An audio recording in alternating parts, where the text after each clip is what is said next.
back to Brand X Reviews. This one I'm going to be continuing the series that looks at Star Trek hand phasers, toys and replicas.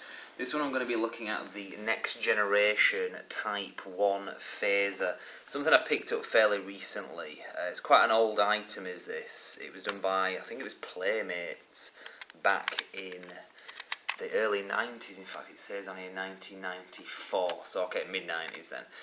Well, it's not in brilliant condition to be fair, but I do have the box for this as well, which is quite a nice thing to have. It's not massively valuable to be fair, it's only about 20 years old, but well, let's have a good look at it. Let's have a look at the box first. You can see here it kind of explains what it does. It doesn't quite give off that effect, I don't think it ever did. I think that's kind of an exaggeration as to what how the light works. It's not a laser, it's just kind of a normal light bulb behind a bit of red plastic. Now it says it's got 2 authentic Star Trek phaser sounds, stun and disruption. Realistic light up phaser beam. Well, I'd kind of question that. Belt clip for easy access, which basically means this thing here that you can clip onto your belt. Now this is bonus technical blueprint included. I don't have that unfortunately. This came, as I say, second hand, and the box that I've got doesn't have any of the inner packaging. It's just the actual, it's just the actual shell, but it's still nice to have anyway. Now it didn't come with a window, but it had this originally that you could like put your finger in and make the sounds and stuff. These were individually numbered from the looks of it as well, so it's quite interesting to have. So again, Type 1 phaser. If you're into Star Trek, you probably already know Type 1 means like a small kind of concealable version.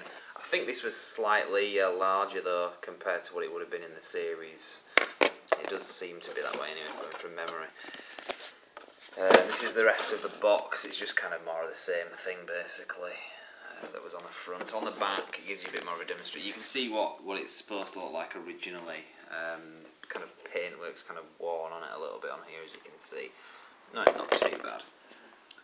Some of the other information there, kind of a bit of safety information. Some of the other stuff that they sold, the Playmates did. I did a review of this, but it wasn't the Playmates one. It was the Diamond Select one, which I dare say was probably a lot better than that one. I never owned that one.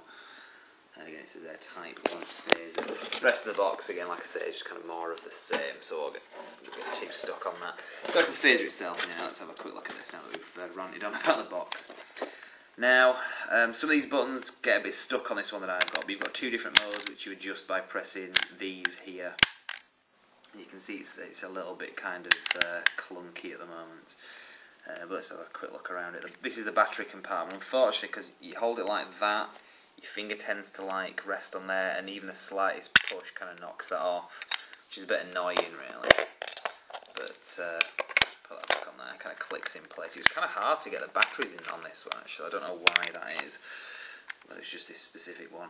But anyway, like I say, it's got a grill here as well, doesn't really do. I think that's where the sound maybe comes out of, and this all lights up as I'll demonstrate. So we'll have it on the, I think this is the first setting, so this would be stun.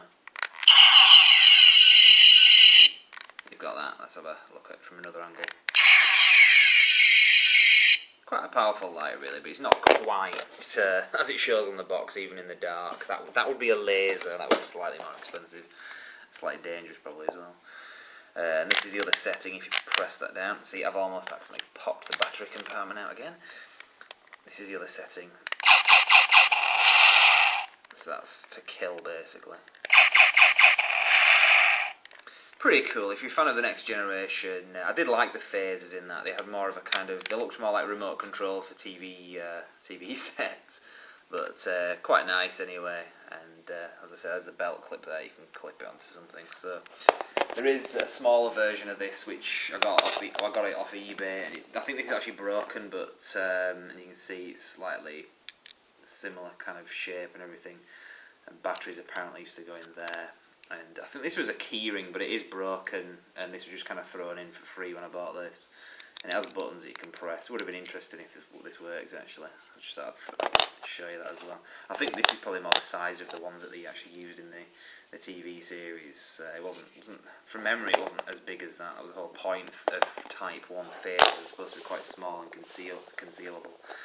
But that's my review of the Type 1 Next Generation Phaser. I do have a Type 2 one as well, which I will review next. So if you've got a brandxreviews.com, or just subscribe to the YouTube channel, and we will see you next time for that. Thank you very much for watching.